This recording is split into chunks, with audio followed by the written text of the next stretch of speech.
feeling like I'm Akademiks. Can't ride no Trap Ross, people. We got some updates. What a hell of a day. What a fucking hell of a day, huh? Listen to this. Oh, so they are threatening, listen to this.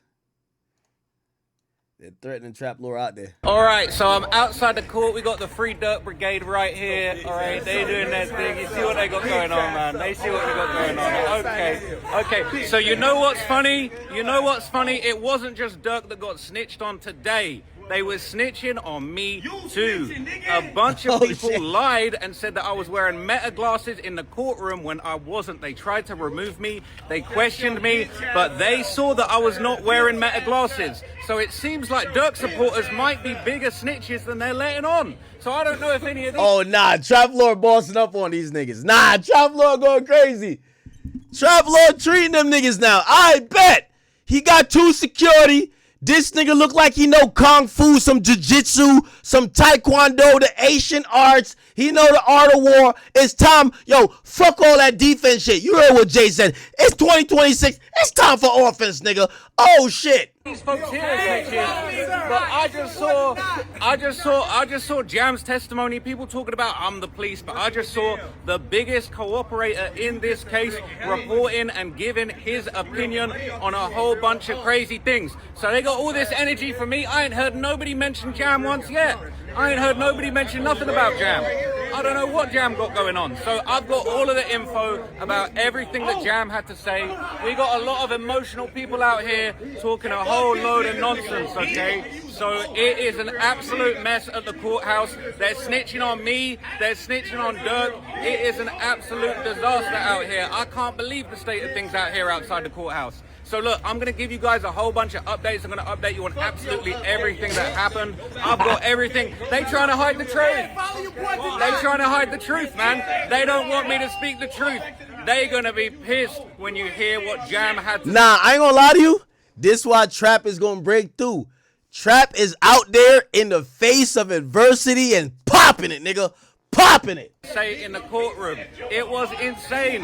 Jam had a whole lot to say, and these guys are going to be very, very mad and upset when they hear what Jam had to say, because Jam absolutely cooked Lil Durk in that courtroom. They went crazy. They tried to get me out of the courtroom. Brian Steele had a meltdown. He was trying to call a mistrial, and they was not having it. There was absolute chaos going on out there, and everybody is mad. Everybody is pissed. Everybody is upset. So we're going to get into all of it. I'm going to give you... Nah, I ain't going to lie. Trap might be a legend, though. Guys, a whole bunch of updates. I'm going to let you guys know everything that was... Yo, you know Trap could just, like, dip out the back and go in his, like, go in a black truck and do all these updates from the black truck. That nigga's doing it in front of the niggas, bruh. He's a white boy, a bloke from London. He's doing it in front of y'all niggas. He know y'all pussy. He know y'all ain't on shit. And he know if any of y'all touch him, y'all catching a federal case. Y'all gonna sit right there with Durk.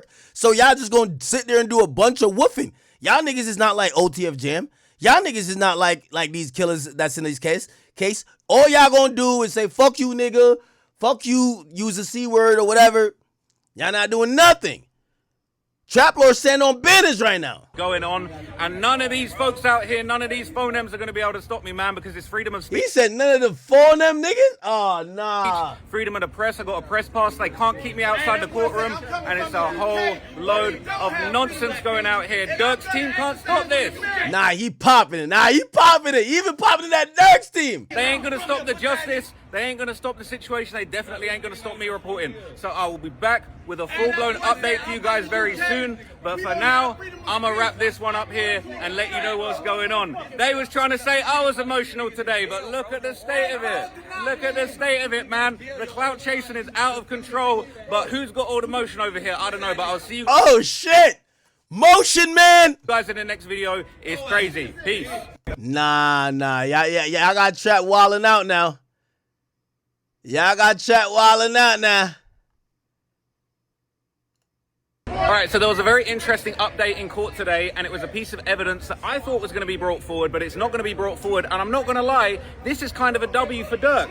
So obviously, there's been all this talk about King Von, his past, him being a leader of the BDs. Obviously, I've done a lot of coverage on King Von and the allegations that he made himself that he had 7 bodies. Now, you know, many people before me had called King Von a serial killer. I obviously covered King Von being an alleged serial killer, and you know, a lot of people tapped in with it, but it was actually confirmed today that they would not be able to bring up King Von's past of violence. They wouldn't be able to bring up King Von's bodies. They're not going to be able to mention that. They can mention him as a member of the Black Disciples, as part of O-Block, but they're not allowed to talk about Von's bodies, Von's history as a violent man. They basically said that it's not relevant. They said that his violent history isn't necessary to prove that there was a desire for get back. So that was kind of interesting. I do feel like it might have been worse for Durk if they were going to mention Von having all these bodies. Now, we did hear some... Yo, by the way, I'm going to say this too. This is another thing with a bunch of Negroes, bro. Yo, you see Trap Lil is a white man from London, my nigga. I guarantee if this was like a nigga, if this was a black dude from like, I don't know, Atlanta, who was out there doing this, nigga would have been like fighting that nigga. They would have been swung at him through something. Trust me. One thing I realized about like wannabe YNs, white skin is a neutralizer. That's a fact.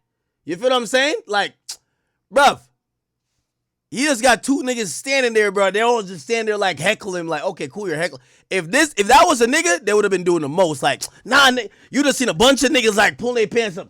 Nah, nigga, let's fight, nigga. Nah, let's fight. Trust me. Interesting stuff about Jam regarding violence, but I'm going to talk to you guys about that in a different video. Hey, this guy's wilding out. Shut your whole ass up, nigga. If that was a black dude, they would have swung. I guarantee you. On phone him grave, bro. On phone him grave. Who phoned him, by the way?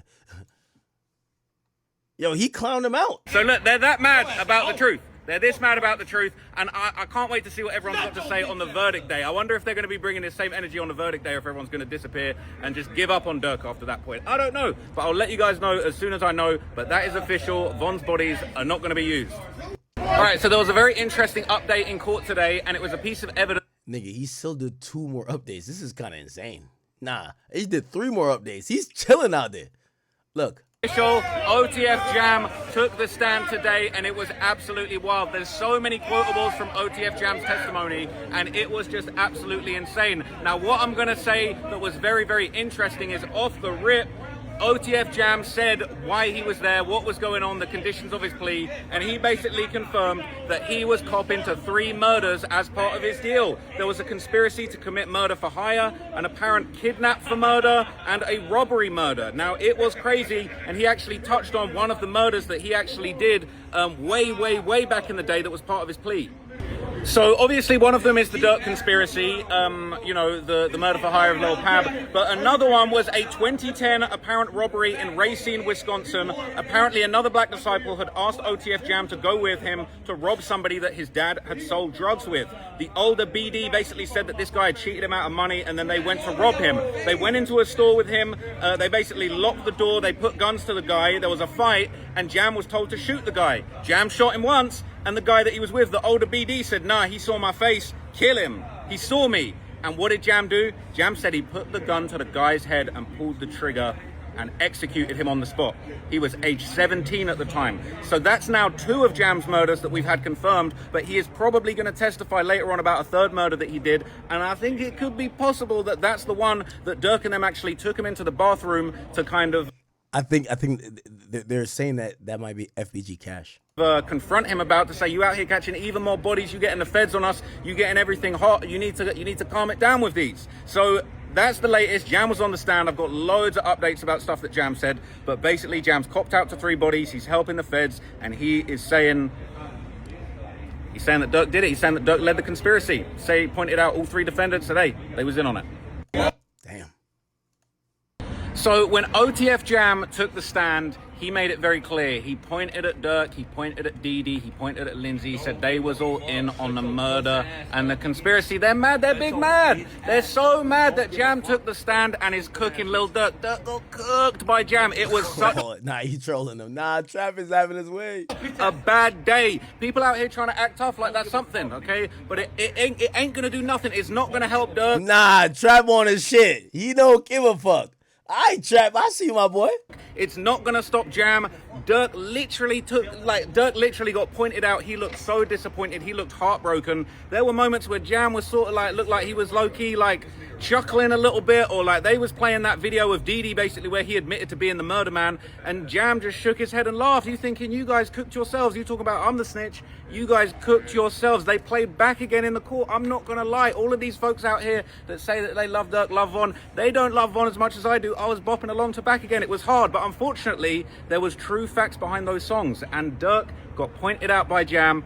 Jam was apparently one of the biggest demons out here. He claimed that he murdered 3 people for the BDs there's a third murder that we don't know about yet that we're going to probably find out about, but Jam said that he got blessed into the BDs when he was just 9 years old. Okay, it's crazy. It's actually crazy. They said that bro, this was crazy. Do you know how many shootings Jam said that he was involved in between, I believe, the ages of 12 and 18? 10 to 15 shootings, but also robberies. He was an armed robber. He said he did over 100 robberies. He can't even remember how many robberies he did. He said he mostly robbed drug dealers, but in a moment that probably actually pulled at the jury's heartstrings and made you have a lot of sympathy for Jam. They said, what did you do? Did you always rob drug dealers? He said, not always. He said, there was one time I did something else. They said, what did you do?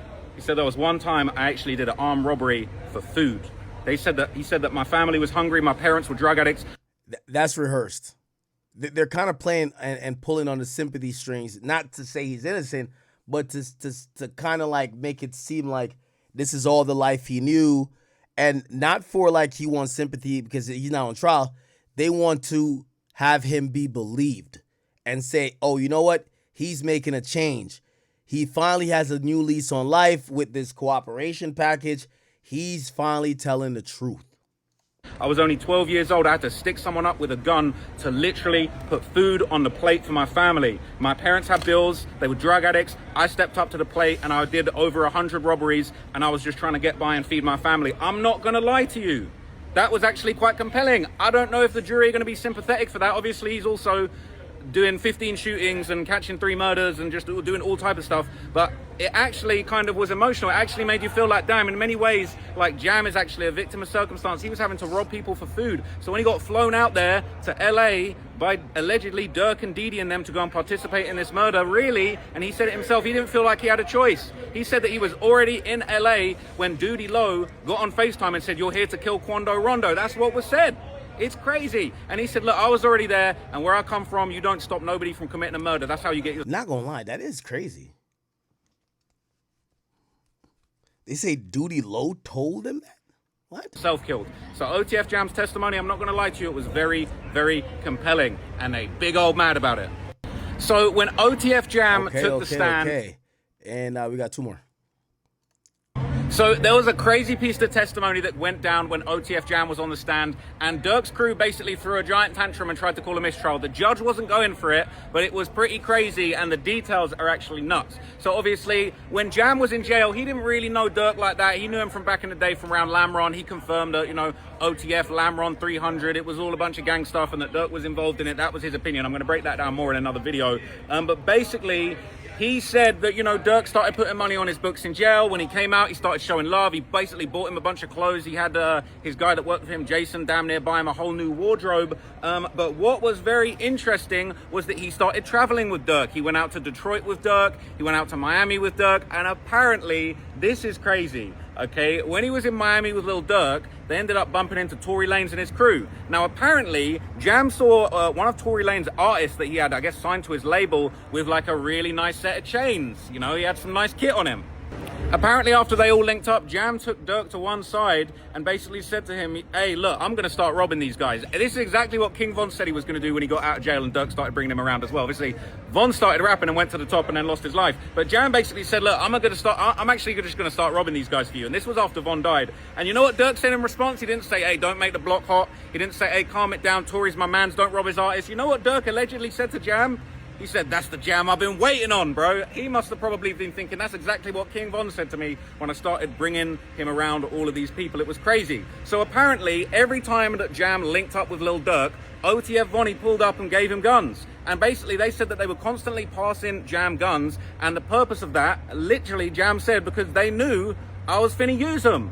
They knew that I was the guy that was going to let it blow if it came to it. So they constantly kept Jam around. Durk always had Jam traveling with him numerous times, numerous states all over the place. And basically, Vonnie was sliding in pipes and basically saying, yeah, like you know, hey, Jam's the one that's going to get busy. Now, there was a bunch of little hushed sidebar meetings privately between the judge and the various lawyers. And we eventually found out at the very end of the day that Durk's counsel were calling for an entire mistrial, saying that this was a mischaracterization. That's some Brian Still shit, I could tell.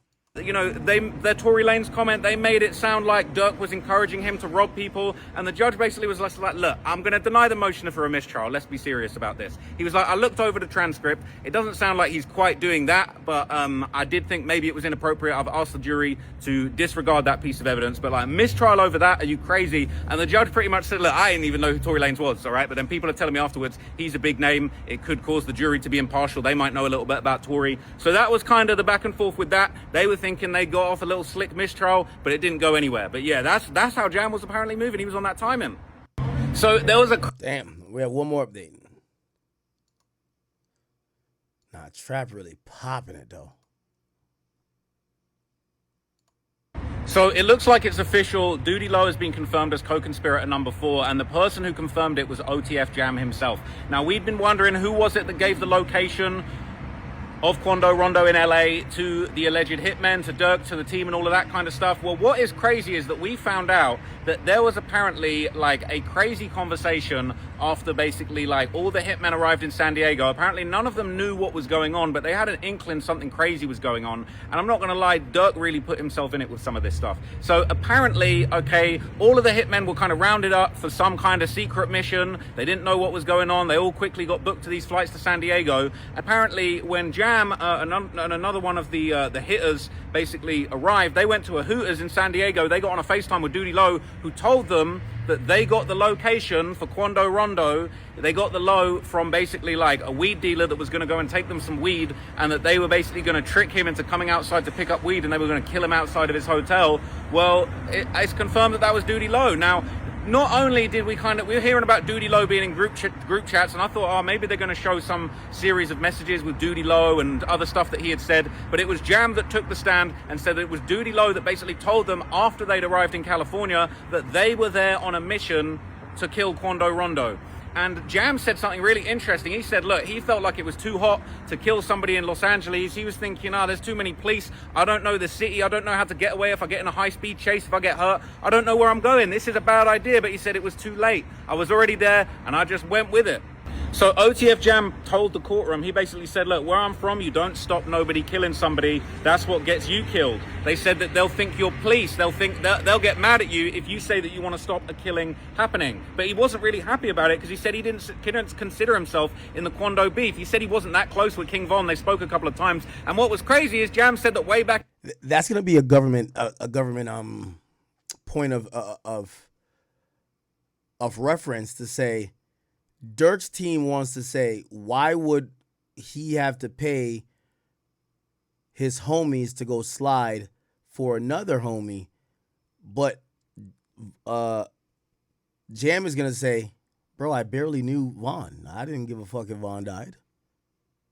So, yeah, I guess I slid for Von, but I only slid because someone asked me to slide, I mean. Back in the day before he knew Von, he was trying to rizz up King Von's sister. But he said he didn't feel like he should have had to be one of those people that slid for Von because that wasn't his homie. He said, look, he wasn't my man's. We didn't kick it. I didn't love him. I didn't feel like that was my mission.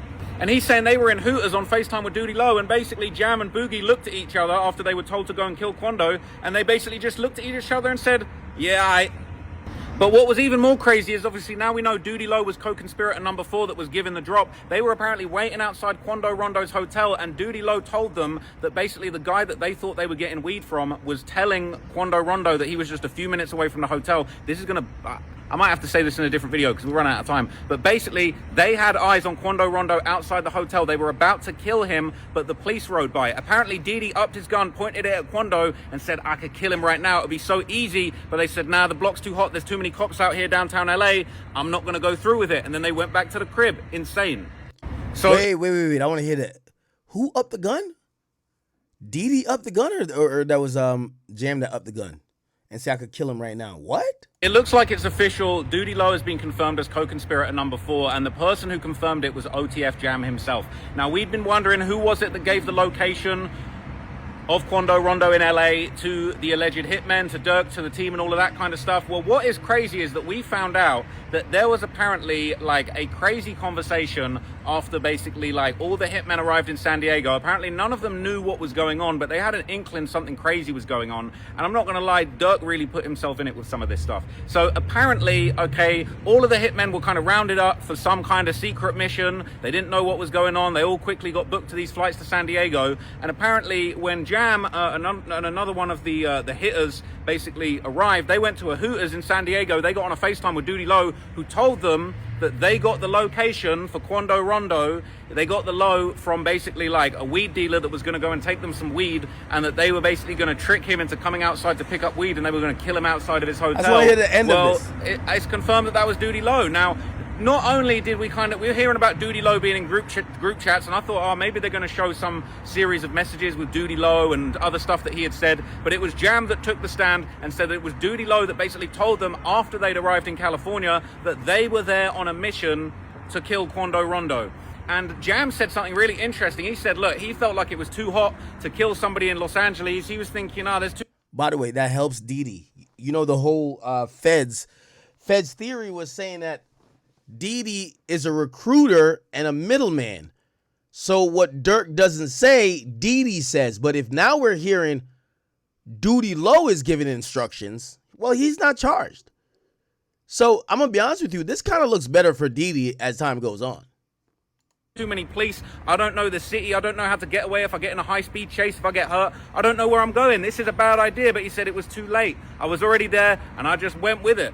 So OTF Jam told the courtroom, he basically said, look, where I'm from, you don't stop nobody killing somebody. That's what gets you killed. They said that they'll think you're police. They'll get mad at you if you say that you want to stop a killing happening. But he wasn't really happy about it because he said he didn't consider himself in the Quando beef. He said he wasn't that close with King Von. They spoke a couple of times. And what was crazy is Jam said that way back in the day before he knew Von, he was trying to rizz up King Von's sister. But he said he didn't feel like he should have had to be one of those people that slid for Von because that wasn't his homie. He said, look, he wasn't my man's. We didn't kick it. That's going to be important. The Feds got to hammer that home because that's part of Durk's defense. Durk's defense is saying, why would I pay the guys to slide for their friend? Well, Jam is going to be like, that nigga was not my friend. I didn't love him. I didn't feel like that was my mission. And he's saying they were in Hooters on FaceTime with Doodie Lo, and basically Jam and Boogie looked at each other after they were told to go and kill Quando, and they basically just looked at each other and said, yeah, But what was even more crazy is obviously now we know Doodie Lo was co-conspirator number 4 that was given the drop. They were apparently waiting outside Quando Rondo's hotel, and Doodie Lo told them that basically the guy that they thought they were getting weed from was telling Quando Rondo that he was just a few minutes away from the hotel. This is going to... I might have to say this in a different video because we'll run out of time. But basically, they had eyes on Quando Rondo outside the hotel. They were about to kill him, but the police rode by. Apparently, Didi upped his gun, pointed it at Quando, and said... Oh, Didi? Now, this is very opposite of what Didi said. Didi said, hey, listen, the whole time I'm with these guys, or this is what his attorney said in their opening statement, the whole time I'm with these guys, I never get a gun. These guys clearly have now created some type of plan. I'm a bystander. I have nowhere to go. So if I'm in the car with them, you'll notice I don't have a gun. I don't have a mask. I'm not on this drill with these guys to kill people. I'm just a victim of, I'm with them on this trip, so I can't go nowhere else. Now we're hearing Jam say, nah, Didi was about to actually kill this dude. Said I could kill him right now. It would be so easy. But they said, nah, the block's too hot. There's too many cops out here downtown LA. I'm not going to go through with it. And then they went back to the crib. Insane. So it looks like it's official. Doodie Lo has been confirmed as co-conspirator. Okay. All right, bet. Thank you, Trap Lord Ross. See if we can get an overall wrap-up from everybody else who is there. Who else? I think we're rocking with Taylor for a bit, so let's see if Taylor has anything for the end of the day. Okay, we did read that. Okay, we're waiting on our end of day thing.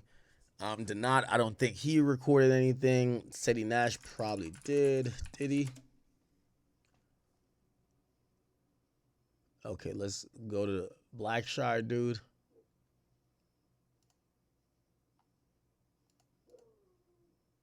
Here we go. Actually, before we do that, let's go with Mel. Okay, the government witness announced that Jerome Casey Hester would be their next witness, and you could hear a pin drop. Jerome, every time someone opened the door, we would look to see if it was him. He finally walked in, and the door, the judge enters, the prosecutor says, "What's up?" Jam says, "What's up?" Okay. After confirming he participated in the killing of Pob, the government asked Jam, "Did you see anybody else who also participated?" He said, "Yeah, Durk, Doodie, and I don't know that nigga name, but he over there." The government said you could just point to what he's wearing. So, well, he's wearing a black suit. He got a bald head. Jam named off all the charges he's pled guilty to, and it's for more than just this case. I believe I heard conspiracy to commit murder, conspiracy to commit kidnapping, and murder. So, look like all of the other cases he had before is going to all roll into this global plea he's taking, which includes him trying to get a 5K1 letter. Jam described committing a robbery turned murder in 2010. It seems like it'd be connected to the kidnapping and murder plea. He went with an older gang member with the intent of robbing a store owner who was believed to have owed a family member money. They went in, locked the door, scuffle ensued. Older gang member tells Jam, "Shoot him." He does. The gang member says, "Nah, this guy knows me. I'm going to go to jail. You got to kill him." Jam puts the gun to his head, pulls the trigger. Jam was only 17. Jam confessed to the incident in 2023 while talking to feds about his case. And yes, it was part of this plea currently. Jam described being in prison, and Durk gave his lawyer $1,000. It was unexpected. I ain't asked for it. We ain't have a close relationship. Jam also learned Durk shouted him out on the song while in prison. While the inmates would see him, they would say, "Free my nigga Jam. Get out that jam." And he didn't know why at first, but later he learned that Durk said it in a song. About the alleged bounty, Durk said him, Doodie Lo, Vonnie, and Twin were all at the studio in Atlanta. Durk said, while speaking about 6ix9ine trolling about Slide for Von stuff, Durk expressed being upset about people not doing what they rap about. According to Jam, Durk said, "Man, if a motherfucker catch Quando or Lil Tim, man, you niggas gonna be straight, man, if you do what you gotta do." Jam says he took catch them to mean killed them. People in the studio nodded their heads. Someone in the studio said, "What you mean, though? Like half a ticket or $1 million?" Durk said, "Man, whatever, man. Motherfucker gonna be straight. Don't worry about nothing." He said, "Oh, we had a first mistrial motion from Steele." Jam was talking about when he first got out of prison. He was at a club. So this is now 2012. No, 2022, I'm sorry. Okay? So 2022, he gets out of prison. He's at a club. When did Tory go to jail? That year, right? He says Tory and the crew were there. Jam told Durk somebody with Tory had glittery jewelry, which was shiny. He said it made him want to rob him. Durk allegedly replies, "That's the Jam I want to see." This was a given example how Durk encouraged him to be violent. Durk defense argued that this is prejudicial because it's essentially saying that Durk encouraged robbery, which is not a part of the case, shouldn't have been said. Additionally, because the person mentioned was Tory Lanez, the jury could attach a greater significance to this. The mistrial was denied. All right. We're getting up there, chat. We're getting up there. I can't lie to you. Tomorrow is going to be another fucking movie. Today has already been... I can't even begin to tell y'all. Yeah, tickets is considered $1 million in terms of currency. Here we go. We have another video by Trap Lore. Here we go. I might have heard one of the damnest things in this whole trial today when OTF Jam was actually on the stand. He said that there was basically all these frantic phone calls made when they got Quando Rondo's location to a bunch of hitters in Chicago trying to get them on a job. It was Dee and Booney Mo. Apparently Booney Mo was specifically the person that called him and basically asked him about being involved. But he had Lil Durk on a FaceTime call on another phone on speaker. So Jam knew that Durk was there and that he was privy to this call. He overheard Booney Mo saying, "Blood, you there?" on the other line. And then basically, apparently, all right, he didn't have any info about what the hit was going to be. So Jam tried to call Lil Durk directly 2 times. Durk didn't answer. And then Booney called him back and said, "Hey, Durk doesn't want no one calling his phone that's coming out to LA. He didn't want no contact with anyone that's flying out to LA. So Jam said, like, he knew something crazy was going on, but he didn't actually know what the details were. He ends up getting flown out to LA. And this absolutely blew my mind. He ends up getting flown out to San Diego, driven to LA. They're in this like Sprinter bus, okay? They stop off at a Hooters in San Diego, and they basically get told on a FaceTime by Doodie Lo they got Quando Rondo's location, and the whole reason they've been flown out there is to kill him. They're going to trick him and say that somebody's going to come and deliver him some weed at his hotel, and they're going to kill him outside his hotel. But what was crazy is after that, okay, Didi got on FaceTime apparently with Lil Durk in the Sprinter bus, and apparently showed Lil Durk the hitters on FaceTime. Apparently, Didi turned his phone to show Durk all of the hitters and said, "Yeah, you see the Navy SEALs, all right?" And then Jam basically gave testimony. They said, like, what was your understanding? Oh, so maybe I was wrong. I thought he connected like 2 phones. So Didi was with them at the time. Okay. Understanding of what he meant. He was saying Navy SEALs, they're guys that go on missions, they're guys that go and kill people. He said that he turned the phone so that Lil Durk could see OTF Jam, and Durk basically told Jam, "Yeah, go crazy," and Jam slammed the rakes. He threw GDK, and then basically, like, you know, threw up the GD sign. He let the court know what that was, and then basically they kept on going to LA. What's even more crazy is they apparently stopped off on the way, and everybody tried to take a picture of the LA skyline, but it was too dark. But the hitmen were really pulling up to the side of the road in the Sprint. Wait, these niggas is doing photography, trying to get skyline pictures for their Instagram while on the way to do a hit? Oh, hell no. Or after having FaceTimes with Durk, taking pictures of where they were at, they were loving the view. And then they also stopped off at, they said they stopped off at a store. He said, wasn't sure if it was Target or Walmart, but they basically went there to buy hoodies and gloves, you know, to disguise themselves. They said nobody brought hoodies and gloves with them, so they needed to get them there. After that, apparently once they got to LA, they met with OTF Vonnie, and OTF Vonnie pulled up. You know what Vonnie said to them? One of the first things Vonnie said to them, he said, "Hey guys, I got bad news." They said, "What's the bad news?" He said, "I only got 3 guns." Absolutely crazy. Then started putting guns in people's hands. He said that he had 2 Glocks with extendos. One of them had a switch on it, and the other one was a Beretta, kind of more of an old school gun. And he's saying that Didi apparently, he alleged that, I think it was Didi, he alleged that he put the Beretta in Jam's hand and said, "I'm rusty." And basically it's like, "Yeah, you got this." Didi wasn't going to shoot. It's crazy. Yeah. No, you got this, brother. You got this. Oh, man. I might have heard one of the damnest things in this whole trial today when OTF... You got this is insane, Chad. He put the gun in the other nigga's hand, bruh. Hilarious. Hilarious. Oh, yeah, I'm rusty, man. I was playing Fortnite yesterday. I was kind of rusty with my bills. Somebody says no. Here we go. What was he saying?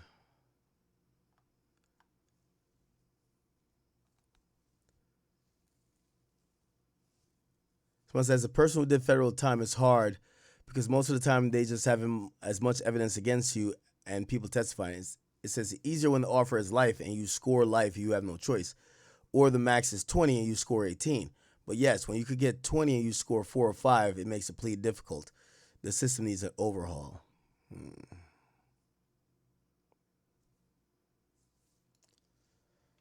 All righty then. There's a lot going on. Is there any other update, chat? Any more updates? Please. I know people are in and around court. I want to make sure everybody's opinion is represented.